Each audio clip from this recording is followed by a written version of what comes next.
It feels I've been, I don't know, it's been a month since I've had a show, simply because we didn't go live this Tuesday, because we're changing now to a Friday. So good morning, welcome. I'm so happy to be back, and thank you very much for joining us this early in the morning. And I'm really looking forward to have this discussion on the perception of value with Mark Bullock, my guest this morning. You're really going to enjoy this discussion. This sort of came about from a meeting that him and I had, and we were just chatting, we were just having a conversation, and the next moment I thought, like, whoa, this is going to be so valuable. Guess what, a discussion on value is going to be valuable. That's amazing. So thank you very much for joining us. You'll see finally 2 new posters. It took me a long time to sort of get to that, or to have the time to change the posters, believe that or not, or maybe to remind myself to do that. But be that as it may, very happy to have you with us this morning. And I don't have a lot of things that I want to ignore or sort of share with you, but there are a couple of things. There's a lot of things happening today specifically, and things that I'm a part of that I need you to know, and that you can actually join us on and watch live during the course of today. So I really want to invite you to do that, but I'll do that in a second. So good morning, Terence. Nice to see you. Hope you're well. Kobus, good morning. Early bird catches the worm. Yes, they do. And good morning, Razan. Nice to see you as well. And Chamotso, good morning. Almin. I don't know who this is, but good morning there over on LinkedIn. Obviously, your privacy settings does not share your name. And my friend Mark down in Australia, good morning, Mark. Nice to see you this morning. If you're watching the recording of this, because obviously this is a new time slot, and people will find like, okay, when is this going live? If you're watching the recording, you can still, in the comments below, you can also share your opinions and your views, which I want to encourage all of you to do this morning. You're really going to enjoy what Mark has got to say about value. So please join us in doing that. And invite your colleagues. If you see people are not here, please let them know they need to come. We are starting. Alrighty. So what do I need to share? Well, there is not much. Let me just see quickly. So in terms of our patrons, so we haven't grown. We're still the same 6 patrons. So thank you very much, Kobus, Denise, Janice, Johan, Francis, and Mr. Anonymous. That is a superhero name, is it not? Like Mr. Anonymous. So thank you very much for that. I deeply appreciate it. If you do want to support the show, you've got full control over how and when you do that, but you can just visit patreon.com/VCF. It is in the description below as well. For ease of reference, you can just go there and click on it, and you can do that. And I have to say thank you very much. We are on 737 subscribers, so we've grown by another 7 since the last one, and obviously the patrons are still the same. So thank you very much to each and every single one of you. If you haven't subscribed yet, please consider doing so that you're notified when we publish new videos or when we go live.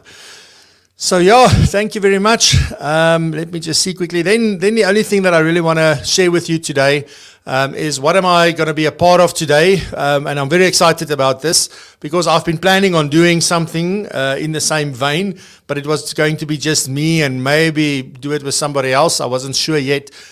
Already done a lot of stuff around it. And then a lot of other stuff happened, so it was put back on the back burner. But this morning, from 11:15 South African time, I'm going to be part of the Write a Book in a Day challenge, which is hosted by Next Gen Planners in the UK. And there's many of us. There's 12 chapters that we're going to try and write today. So we want to write this entire book in one day. And I'm really looking forward to it. I'm part of the chapter where we talk about getting your message out there, and it's going to be live streamed. So that's the amazing thing. So they're going to live stream, and you're going to be able to check in, and they're going to interview the different authors, and I'm going to be co-hosting the first bit of the show as well. So that's going to be really exciting. So please go check it out. It starts, I say 8:30. They've moved it to 9:15. I didn't update the image, but it was moved, so it's going to be 11:15 South African time. You can join us for that. And if you want an easy link, because you will be able to find it on YouTube. It's a live stream to YouTube, but you can just go to francois.co.za/book, and it will reroute you. It will redirect you directly to the live stream for this. So please come and check in during the day. You don't have to sit there and watch everything. They're going to have a live word totaler, I think is what Adam called it. So come and join us and see how we're doing. And, just sharing the experience and the journey. And this book is going to be published. It's going for editing in January, and then it will be published sometime next year. So it's really an honor to be part of that. Alrighty, so just before I introduce my guest, good morning, Rihanna. Thank you for joining us. Francis, good morning. Very nice to see you.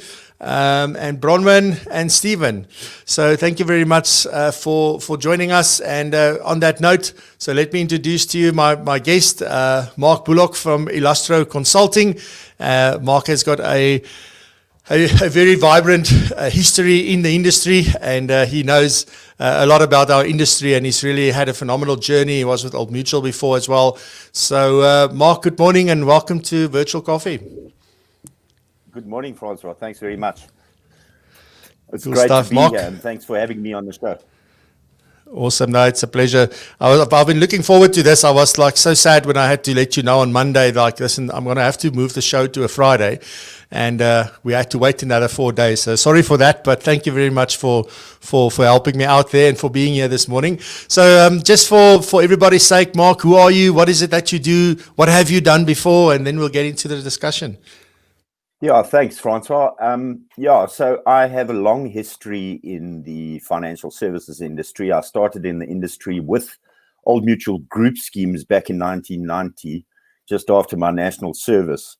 And then I was with Old Mutual for a while. I was with what was then their agency side, or what they now call PFA. And then I left. I was actually a broker consultant at FedLife. At Momentum, and then I left the industry for a while, running various different businesses.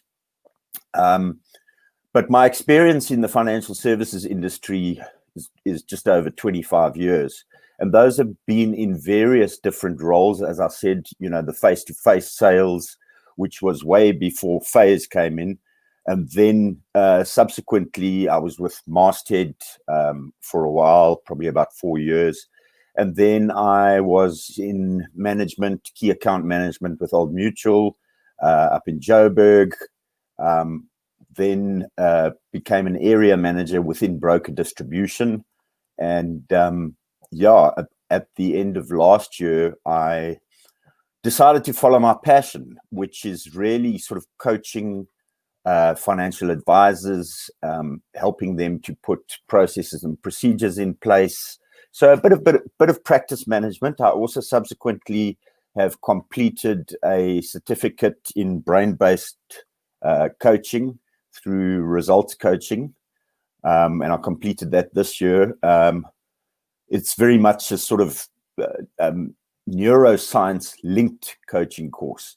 But the reality is that I've been fascinated with, I suppose the simplest way to put it is to say why people do stuff. What makes people make certain decisions, what drives them, what makes them feel in certain ways. So that's what's driven me to leave the corporate environment and now go on my own and start working with financial advisors and corporates to talk around this whole thing of the perception of value.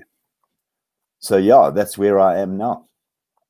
Awesome. And I can still fondly remember the moment that I decided, I'm going to follow a passion, which I thought was a passion. And then, at that point I figured out very soon after that, I figured maybe this is not really my passion. And then I did eventually find it, but it was quite an interesting journey. And it is, if you've been in a corporate environment that long, to take that leap, it's exciting, and it's sort of, I don't know, it's a mix of emotions. I don't know, do you also feel that way? It's it's exciting, but you're also like, oh crap, I hope I'm doing the right thing. Or are you very clear, this is it? No, absolutely, Francois. And I think anybody that makes that step, going from a very viable, very successful career within a corporate, and then taking that leap, you have that feeling of passion. This is what I want to do, but it's scary. It's also scary. And then of course, you might look at it and say, well, your timing wasn't very good because you went into business just before the pandemic struck the world. So that kind of didn't help much, but you soldier through, and Yeah, here we are. Yeah. No, it's one of those things. You never, this is like you can do all the preparation, everything, but the day you run out on the field, you don't know if it's going to rain or what's going to happen. So you play the game as it is on the day. And I think, things like this happening and you make it through it, you are definitely left stronger than what you were before. And I mean, I can tell the story a million times, just what I felt like when this whole lockdown thing came. I mean, I was even yesterday when I heard like the president's going to talk again and say, you know what, like, what are we going to do? Is there many lockdowns in the hotspot areas and all of this stuff? I mean, I get nervous every time I hear things like that. I don't want to go back there. It was a period. It was good to go through that. I learned a lot through that. But it's almost like the army that you're talking about. Like, you don't want to go back necessarily. You've been there, done that. So but it's interesting and well done for venturing out, and I think you're doing great work. So let's start the conversation around value. If we think about value, I have a definition. The next person has a definition. There's a million books with I guess as many definitions. But what do you say is value? What is it in your mind? Well, I think you've sort of touched on something there, Francois, that value is different for everyone. And the reason it's different for everyone is because value is a perception. It's not a reality. It's not a tangible reality. But the fact is that your perception is your reality and my perception is my reality. So everybody is going to experience value in their own way. So I think it's important for us to understand that it's around perception and how we create that perception of value. And I think it's a topic that certainly the financial services industry has battled with for a long time. Certainly since phase was implemented in 2004. Because I think financial advisors, or this is my take on it, is that financial advisors generally link their value to price, product, or performance, which ironically are three things that we, as the financial advisor, you have very little or no control over. Now, I know that there's a lot of work being done in this environment and to steer away from that. But what I have picked up from working with financial advisors is it's very easy for them to get drawn into a price, product, or performance discussion. And very often they get drawn into that discussion because they are not sure how to create value outside of those three P's, price, product, and performance. So the whole thing around value is how does one create this perception of value without linking it to what we have always linked it to, price, product, and performance. Yeah, sorry, I haven't done this now for a while, so I forget to press the right buttons here to unmute myself. The beauties of live shows. No, and I fully agree with you there. And as you go, like, price, product, performance, I'm also hearing the 4 P's from, like price, product, place, and promotion, that kind of stuff. And we tend to focus on, I think, a lot of the technical aspects of what it is that we do, because those things do fall on the technical aspects, and everything that you taught when you start in this industry, you first taught the product because that's non-negotiable. You have to start there, right? And then you sort of get to the financial planning bit, and that's very technical because it's legislation, it's calculations, it is sort of graphs and all sorts of funny stuff. And then you start realizing, like, okay, so this is great. You need to know this because that is sort of what makes you an expert, or at least what makes you the specialist in terms of financial planning, and that you are able to talk to a client. But then there's this whole different way of, because you may see the value, but a client is not necessarily going to see the value from that entire exercise. So how you engage with them, how you talk to them, and sort of figuring out, actually, as you said, so their perception is their perception, right? So that then means in my mind that we have to focus on what is important to them. We need to understand them better, to understand where the value will be for them so that we are able to highlight the value for them. But if you were to sort of if you can in one sentence say, so value, what is like value? If we can explain it in one short sentence, is it possible? Can you say just in general, when I talk about this is valuable, what am I really saying? So, Francois, I can put it in one sentence, and then I'd like to just explain why I say what I'm saying is the perception of value is created through an emotion. So, allow me to explain from a psychological point of view. An experience, either positive or negative, creates an emotion. So if I may use an analogy, you hear from a friend of yours around the braai that this new restaurant in town is absolutely phenomenal. And you and your partner go to make a booking and go to the restaurant. It happens to be on a Monday. The maitre d' that was so wonderful that your friends told you about is not there, okay? You don't seem to get the attention of anybody when you walk through the door. Immediately, your perception starts changing. You start questioning that perception that you had before, which was created by your friends, and the excitement about this restaurant starts wavering. And let's say, for argument's sake, the waiter is rude, the food lands up being terrible, or whatever the case may be.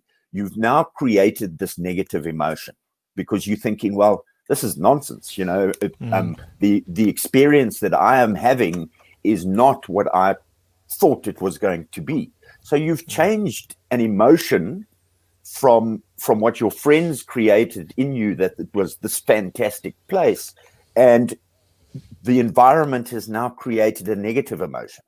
So your perception of value has diminished, because now your emotion that's linked to that perception is totally different. And I think that is one of the key elements that we are able to create when we understand who the client is. And I know there's a lot of talk about this. I mean, you had Tian and Yvonne on a couple of weeks ago, or last week, I can't remember exactly when it was, but the IWP, that process is also a process where you're getting to understand the person and what that person's vision and goals are. And to create that positive emotion, it's about focusing on that person, but focusing deeply on that person, where you are reaching them on an emotional level. Because the moment you create that positive emotion, you now start creating a positive perception, and that's where the value comes out, if that makes sense. Yes. So I get that, and that's how we sort of generate the value, or how different people may experience value or see value. But also, again, so I feel like I don't have the answer I'm looking for. So the value, if I was saying that something is valuable to me, so apart from the fact that, yes, there's all these things around it that plays a role, what does it just mean that if I mean, why would I perceive something to be valuable?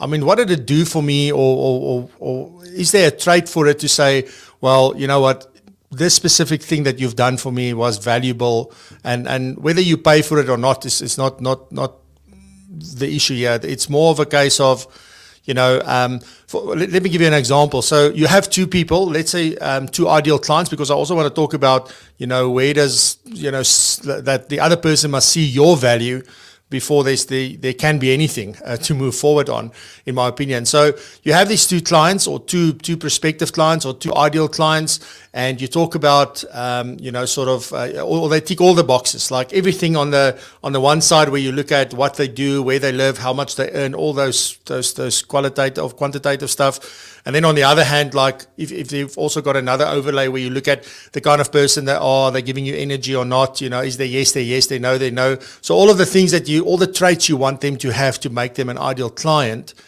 they can tick all the boxes. But then there's a last box to sort of say, well, you know what, they need to see my value.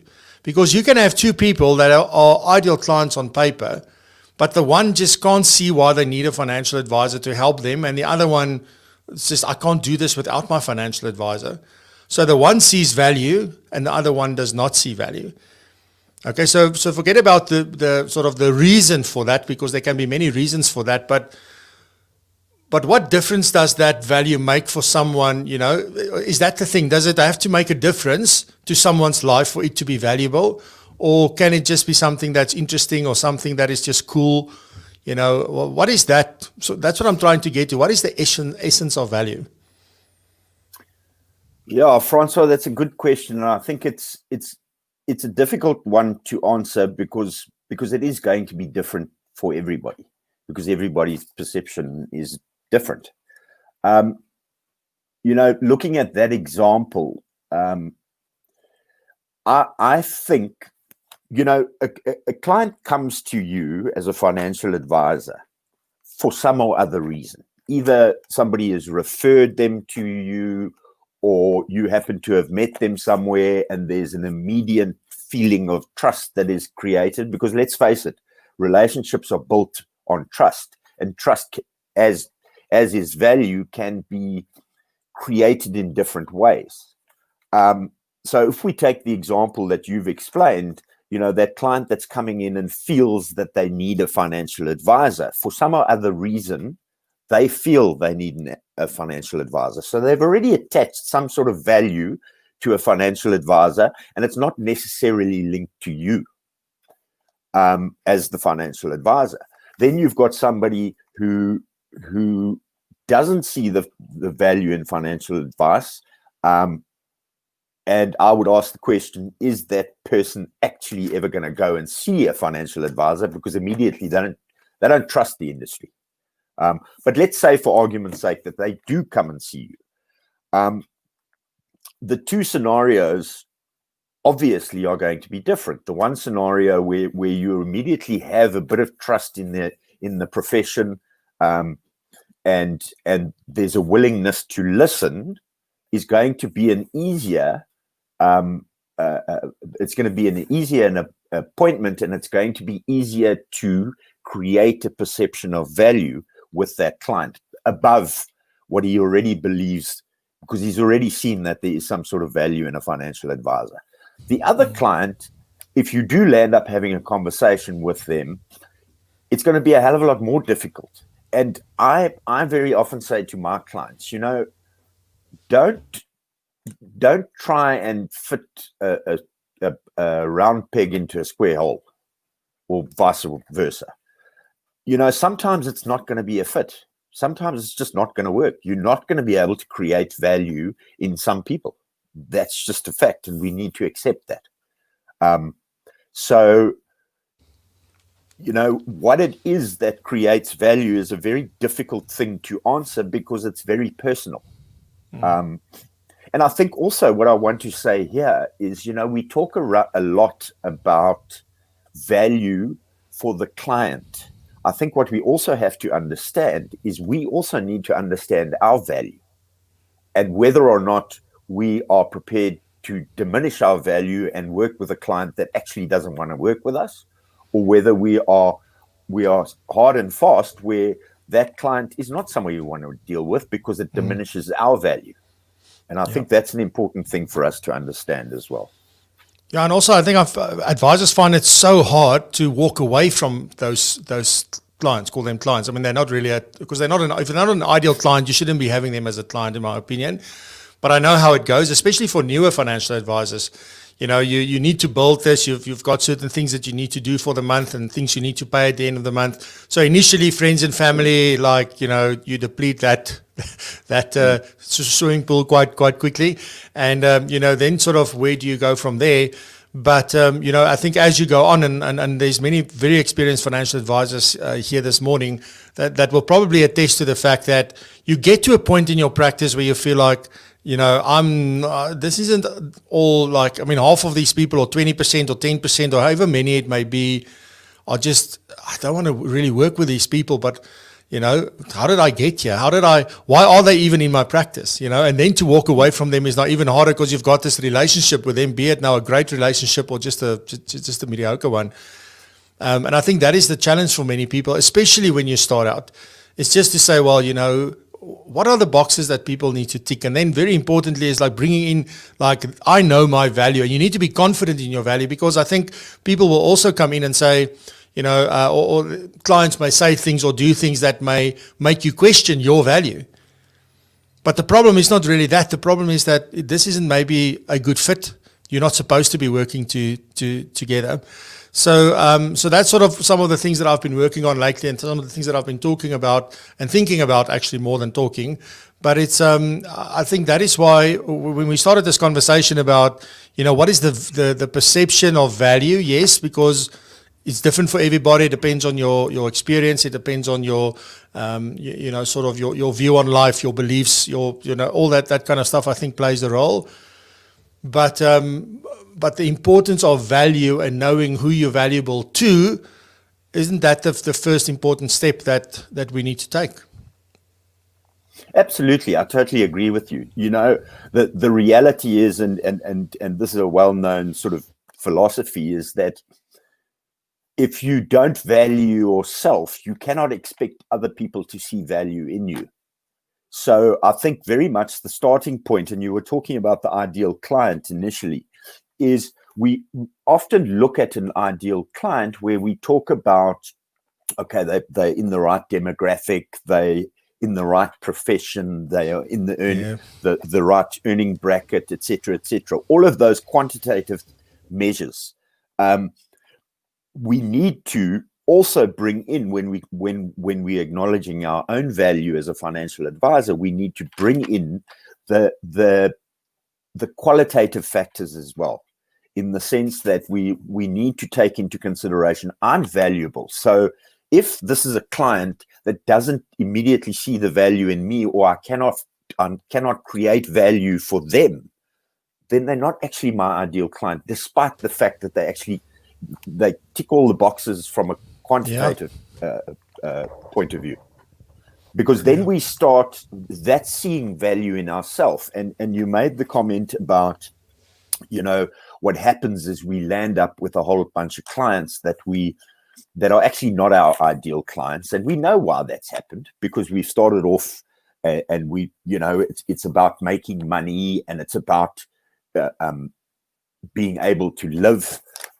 And what happens then is we don't focus so much on who our ideal client is. So we land up sort of bringing on any client that is going to give us some sort of value, or what we perceive as value. Very often those clients are actually not valuable when one goes back and reassesses everything. But it's a difficult thing. I think it's something that we struggle with in the industry, is to say, well, you know what? This is not somebody that I want to work with. And just coming back to the psychological side of things, I'm a very strong believer in the energy that we give off and we attract. And when we initially start running around chasing commission, for lack of a better phrase, what we are fundamentally doing is we are living in a place of lack. We're living in this environment where there's no abundance, because we're desperate every time we need to go and do something. And that gives off it gives off an energy of lack. And whether we like it or not, subconsciously, everybody picks up on on that energy. So when we are very clear in our own value, we give off to our clients this energy of abundance. And to the client, it comes across as they living in this place of scarcity. So why don't you want to deal with me? Because, what's wrong with me? Which is a different way of looking at it, because suddenly now the right client's going to be attracted to us, because we know our value, and we let everybody know what our value is, and we refuse then to deal with somebody who doesn't see our value. No, I fully agree with that. I mean, it's like, I just want to go preach, brother, preach. I subscribe to all of what you've just said. And it's so important, that you understand exactly where you are, but also, because when you operate from that position of strength, right? Or from a mindset of abundance and that position of abundance, when you do that, you're actually in a very powerful position. And, if the client is in a position or they have a mindset of lack and they're operating from a position of that, one has a big responsibility to use that in a good way. I also like Spider-Man, with great power comes great responsibility, because you've always got that choice of what do you want to do with that. Do you want to use it, to help someone, or do you want to use it to control someone as well?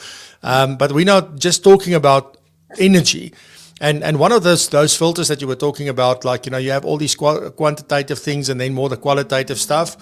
So I talk about like what they do versus who they are, because I think that's so important to know who they are as people, because that's what you actually deal with. You don't deal with the assets and liabilities and the incomes and the things all the time. You deal with a person. So that should be the overarching thing. And then on top of that, I think the biggest, call it filter, gate, hurdle, whatever that person needs to get over before you work with them, is that they must see value in someone like you. Not necessarily you yet, because maybe you don't have a relationship yet. And sometimes I think that's the problem. So you see somebody that has 10 million rands of investable assets. They're your kind of client because they've got the ability, they've got the assets, they've got everything that you want, but they think they can do it better themselves. And everybody's scallum and everybody's, So in that instance, that filter of, do they see my value, is such an important one. So my question now, like we've been talking about, you've got to know your value, you've got to see your value, you've got to believe in your value. Where do financial planners start to figure that out if they don't know? Mark, is there a process? I don't know. Is there like where would you advise people to start if you want to figure out exactly what your value is? Where do you start?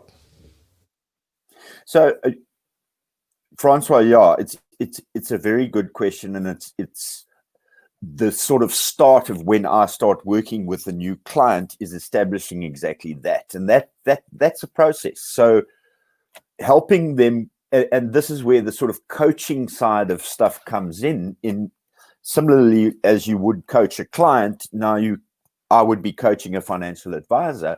And initially we start with saying, right, where are we now? Who are you? What do you want to achieve? What do you see as your outstanding qualities, whatever those might be? One of the tools that I use is, and you may have heard of it, I think you've had Johan on the show, is the Clifton Strengths Finder. Because it's a tool that actually also highlights the individual strengths. And I think the value, we need to start with our strengths. Having been in the corporate environment, it always used to frustrate me that as managers, what we would do is we would very often focus on a subordinate's weaknesses and try and fix those. You can never do that. We should be focusing on the strengths. So that's a tool that I bring into the whole process. So it's about discovering, just like you would discover with the client, who is that person, what makes them tick. I'm doing the same thing with an advisor, where I'm saying, who are you? What are your goals? What's your vision? What do you want to get out of this? And then you can start going into looking at ideal clients, because everybody's ideal client is going to be different. So that process is very important initially. And I've been through a journey, throughout my life in understanding my own value. And I think that's why I made the step when I did make the step, because it was this realization that, yes, this is a passion, but you've also got value to add. That I think is the best starting point, is to help or for me to help the financial advisor to understand their value, or if they're doing it on their own, sit down and actually write these things down and say, well, what do I see as my value? And then, I'm not prepared to compromise on that value. And then I can link that to the quantitative values of the client that I want, and also then start linking and saying, well, the qualitative things must align with what my value is. Yeah, I think it's a critical starting point. And I think so many people have heard, oh, you need to know this and this and this. And then like everybody says that, but I wonder how many people have actually taken that step to say, you know what, let's go through this. And I think the other problem, just the perception of mine, is that I think a lot, if I look at my own life and what holds you back, what holds me specifically back, is that you want to get it right the first time. And that getting it right the first time means I don't even know where to start. You know, so I just do nothing. I think about it. I walk around and thinking about it. So it's not like I haven't started, but oftentimes you don't go and sit and write things down because how do I word? And that's the thing. You should almost go and sort of have a blank piece of paper, or whether you write it on your iPad or you type it or you have a big flip chart or whatever it is that you want to use. But it's almost just like, just pour it out on the page, you know, and just then start looking at it and then start, you know, working on it and saying, oh, maybe not this, maybe. And don't worry about using the right words, because I think often also we try and describe our value and what it is that just to ourselves, I'm not even talking about to our clients, in a way using words that we read in books and things that the way we think it should be explained. And I think that's also where we miss the mark. We should really be looking at just what does it mean, just in plain language, you know. When I stand around the braai, just what kind of language would I use just talking to myself and just explaining this? And that's the kind of way that one should go about it. And also I think something else that is extremely valuable, that I don't know if you've experienced this before, Mark, but sometimes there are things that other people see and it's here in your face. It's like this and you just don't see it, or you don't think that it's a thing, right? And by going and asking your spouse, your children, specifically your children, and then, you know, people close to you, maybe some of your bigger clients, or let's say not your bigger clients, because bigger clients also doesn't always give you the sort of right insights. But if you can talk to clients that you've got a good, solid relationship with, that people that you feel know you by now, and you ask them, what do they think about when they hear your name? What do they associate you with? When they receive an email or a WhatsApp or a call or something from you, what are some of the first things that goes through their mind? Or when one of their friends says, oh, I've worked with Francois or Mark or Chris or Sunny or whoever, you know, what comes to mind? Because often those are the things where your value sits, because that's the things that people value about you are the things that they actually notice, you know, but we don't think it's a thing. So I don't know, is that sort of a valid observation? You know, Absolutely, can you add anything Francois. to that? Absolutely, Francois. I think one of the challenges that most people in business, and I do this across businesses, not necessarily the financial services industry only, is we never take enough time to work in our businesses, and also we never take enough time to work on ourselves.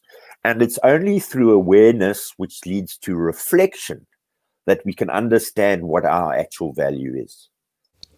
And this is something that I try and do on a regular basis, is to sit down and say, okay, how was last week? You know, take it week by week. You know, what did I achieve? What could I have done better?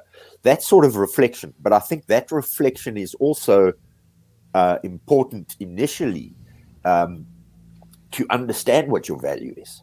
Because I think you're 100% correct. What we see in ourselves is very often different to what the outside world sees in ourselves. And we're very hard on ourselves. As people, that's what we do.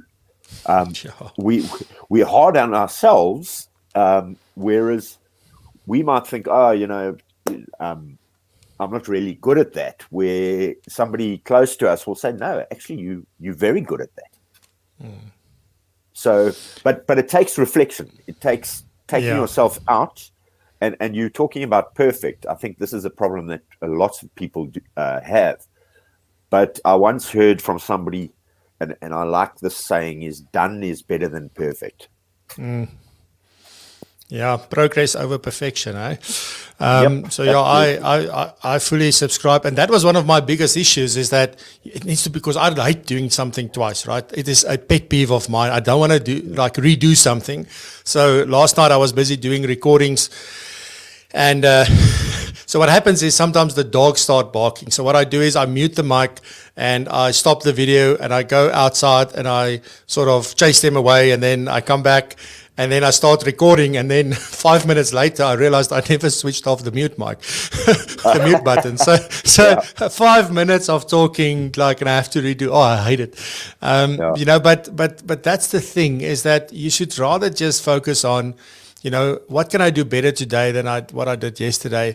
And this reflection thing is something that we don't make enough time for. It is such a critical aspect. And it doesn't mean, some people like doing it through journaling. Some people like doing it by recording themselves or making videos or just chatting to their spouse about it, or just like me sitting there thinking about it. But the problem is that we don't take the time. And I mean, really, if you think about it, I think one should do it at the end of every day. Just take 10, 15, 20 minutes, just reflect on the day, what has happened, certain situations that maybe came up. What could I have done differently? Is there anything I could have done? Because that is creating, I think, self-awareness on the one hand, because then you become aware of what it is that you do and why you act in a certain way. Because I think that's also important, understanding why you acted in a certain way, or why you did something or you did not do something. What was the underlying thing? And I think the only thing, or the only way that we can really figure that out, is if we go and sit and think about that, and maybe even write if that helps you. So that is important. So I think we've digressed a little bit from the topic, to be honest, but this is a very interesting conversation to me. So if we get back to value, Mark, and we talk about the perception of value, because is that something that I've got control over, that perception that somebody has, or is that totally self-generated? So does the client are they the only ones in control of their perception, or do I have any kind of influence over the perceptions that they have in terms of value from what it is that I do? I think we definitely have the ability to influence the client's perception. There's no one simple way to do that, but the ability to influence anything in anybody as an outside person lies in, I believe, the understanding of a better understanding of that person's psychological makeup, and that happens once you start having that conversation with the client, once you start understanding who that person is, not what they want to do with their money, not how much money they've got, not, what goals they're setting for themselves, although those are important. I'm not saying those are not important, but you need to understand the underlying psychology of that individual, and everybody's psychology is going to be different. And that, I believe, happens when you start understanding who that client is. And I think this is something also as part of where you start deciding, is this client a fit, is when you start having that conversation with the client, and understanding, are they a family person? Do they enjoy talking about their family? And you start picking that up very quickly when you start having that conversation with the client. And that's where I believe the influence, then you have the ability to influence that once you start getting that understanding. I was chatting to somebody the other day, and they actually made the comment. They said that they believe, somebody in the financial services industry, that they believe that all of us in the financial services industry would benefit from having first-year psychology on our CV, because at the end of the day, we're in the people business, and the better we understand the people we deal with, the easier it is to create value. Yeah. And to create that perception. Sure. Yeah, and I've heard also that in the CFP curriculum that they are looking at bringing more of this kind of stuff in there, which I think is a fantastic move on their part. I don't know how far that is because that's obviously an international thing, but I think it is extremely important for this to be brought into the curriculum as well, because working with people, I think that's what we often sort of get missed or we miss out on this, is that we think we work with people's money. We don't. We work with people. And we manage their money, but we work with people. It's the same as a veterinarian. Very interesting is that the dog or the cat is not the client; it's the owner. So people's skills are actually very important for everybody, and that is quite crucial. So where do you think I should start in? If I want to create this. If I've determined my value and what it is that we do, because I mean, on the one hand, we may think we're talking about value proposition. So value proposition is definitely part of that. But how do I start? What are the ways that I can start to influence this perception and this, sort of create awareness also around the value? Because I believe quite strongly that, and I think Derek Notman talks about this a lot. He's also an amazing guy that's been on my podcast, so he hasn't been here on the show, but he's from America, and he's also had a very interesting sort of way of saying, this is about attracting the right clients anymore. Previously we went out and we hunted. We went to find clients and we wanted to sort of, are you willing to listen to me and talk to me? Today, it's quite different. You want to sort of tell the world what your value is and make them aware. You want to create awareness around the fact that you exist and how you do things and what makes you different, and then attract those clients to you. So is using, how can I use, let me ask it this way, how can I use the perception of value to sort of help drive me attracting more of my ideal client? So I think the most powerful tool that we have in the financial services industry, or in a broker practice or financial advisor practice, the most powerful attraction tool that we have are our existing ideal clients, because they already have that perception of value. And when somebody has, just like the restaurant analogy I used in the beginning, when that client, that ideal client that sees the value in me as a financial advisor, and it's a very strong sense of value, they automatically are going to go out and they're going to spread the word, just like the friends spread the word to their friends over the braai about the restaurant. Which brings up the point of, so how do we harness what our ideal clients already see in us? So how do we understand that? What do they see? So I suppose it comes back to that reflection thing.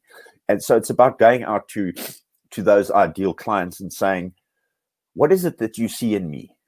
What is the value that you see in me?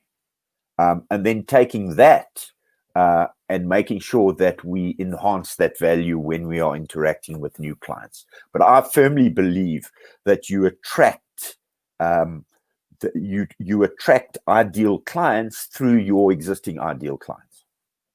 Yeah, I think that's very true. But here's the question then based on that. So if my ideal clients are referring people to me, how do I make sure that they do it in the right way?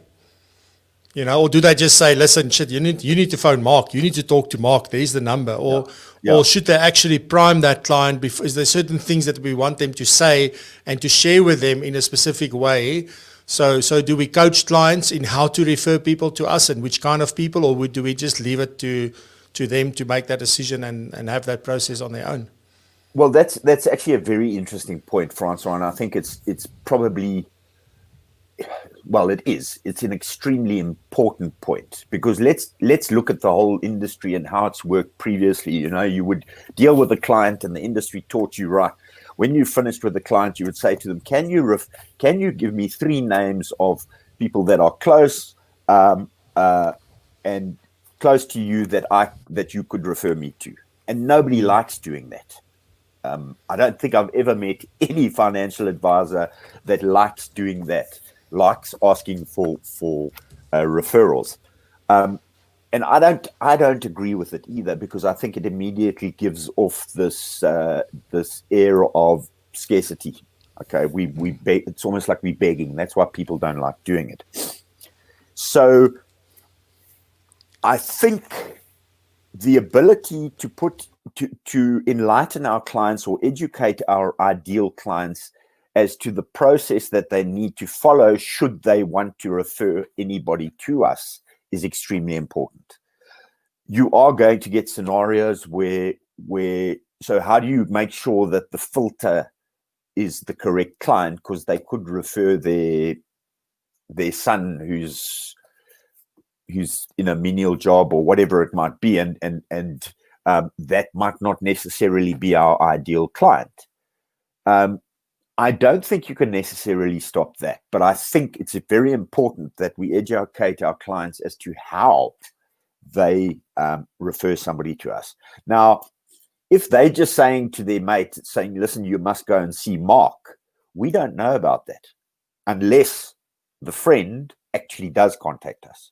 Okay, we have no control over that. Whereas if you have educated your clients as to the process that they need to follow, should there be somebody that they want to refer to us, we can then take control of that. Okay, so educating them, for example, by saying, if there is somebody that you want me to help, I'm more than happy to help you with that sort of thing. But please, what you need to do is please contact my office, give the client's details, and I will phone them within a certain period of time. Yeah. I think it's important at that stage also, when we are educating the client, to sort of subtly let them know that not every client is going to be a fit, but we will certainly do our best, if it isn't a fit, to pass them on to somebody that it might be a fit with. Mm. Yeah, and as I see Karen says, hi Karen, nice to see you. She says, when someone asks me for 3 referrals, she hates it. Always when I hate it, and I think about Gollum, like, I hate it. But if I feel that the service and value I got is of such a standard that I want to refer my friends and family, I will naturally do that. Yes, and that's why I also subscribe to that. There's nothing worse than Platinum Life phoning you saying, like, I got your name from Kwesi, and we want to send you a braai set. So those kind of things, I despise, because I wasn't open or looking for things, because that's what happens when we ask for 3 referrals. The person giving the referral does not have the permission of the person, but it's different if I go and I phone you, Mark, and I say, Mark, I want to, I need somebody to help me, with this and this and this. And then, do you know anybody? I mean, then you already have my permission. And this goes back to also, I think, Seth Godin's sort of philosophy around permission marketing, where get somebody's permission to talk to them first, because then, it's a much more powerful situation that you find yourself in a much more, I think, relaxed environment also, than trying to interrupt people's days and sort of just like, listen, I got your name from Mark.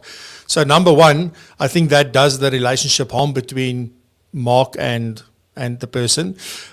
So one wants to stay away from that. But again, so now I get to like, yes, so how do you refer people, Karen? So what are you going to say? Are you saying the things that I want you to say that's really important, or are you just, sharing the things that were important to you? So that's sort of the thing where, yes, so do we coach our clients, if they want to refer anybody, we always prefer it, and these are the 2 or 3 things that they need to say, or the one thing they need to say.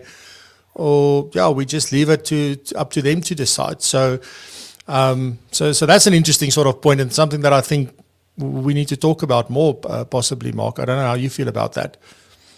Yeah, I do think it's very important. The biggest thing with somebody being referred to you, the biggest challenge is, like you've said, is, do we have that client's permission? Okay. Because that's very important. I don't want to be, and the only way we overcome that is by understanding and controlling how that person refers somebody to us. Okay, and I liked what Karen said, was that you've got to have a feeling that almost you've received so much value from Francois, for example, that you feel you have to, you're doing your friend or your family member a disservice by not actually referring them. That's the best kind of introduction. And then, as Francois, you want to understand. You want to understand how you are going to receive that referral. So it's getting the control back to us as to how we manage that. No, for sure. And Mark, so how do we use this to our advantage? I mean, I think we've spoken about so many different things, and we've spoken about, we've taken detours and gone to ideal clients and all this kind of stuff, but I think it all works together, and that is sort of the important point from this morning, is that one, value is different for everybody, so people experience it differently. They value things differently, because you can do and it has to do with expectations as well, but you can do exactly the same thing for two different people. The one will think you were absolutely fantastic and it's the best thing that ever happened to them. The next thing is that, it wasn't. And where expectations, I think, come into that is that if you don't know what the client is expecting, you can't meet that expectation. And when you fail to meet that expectation, there is no value. So I think expectations is a very important aspect of this. But, how can I use the perception of value to my benefit and help me, sort of take my business to the next level, or take my interactions to the next level, or whatever that may be? How do I use that to my advantage? So I think one of the biggest the biggest things that is important in understanding that perception of value is about understanding the person, which we've talked about, and then being aware and reflecting on what is it that created this value, and how do I use it? And I think it's going to be different with different clients, but understanding for me is the ability then to use that perception of value to influence in the right way. And it then becomes about the influence. So, but you cannot influence unless you understand. And again, it comes back to the whole coaching thing of that reflecting back on what we've done, communicating with our clients, asking them, what did you find valuable? How could I enhance my value that I give to my clients? So it's that constant communication. And I think being in the people business, like we all are, communication is key. It's absolutely key. And that perception of value, even when you're sitting consulting with a new client, that communication, whether it be body language, whether it be how you're communicating, whatever it might be, the energy that you are giving off, all of those things talk to communication. So whether it be verbal, body language, written, whatever it is, the more we communicate with our clients, the more we will understand what the value is. And the more we understand what the value is, the more we can influence it. Yeah, awesome. I just quickly want to mention about because I sort of forgot earlier. Let me just say quickly, the Tech and Innovation webinar. It's a series of webinars presented by the FPI. And the first one, this is all about technology and how it can be used in the 6 steps of financial planning. So you can have a look at that. It's next week, Tuesday, the 8th of December at 12 p.m. So it's 12 midday.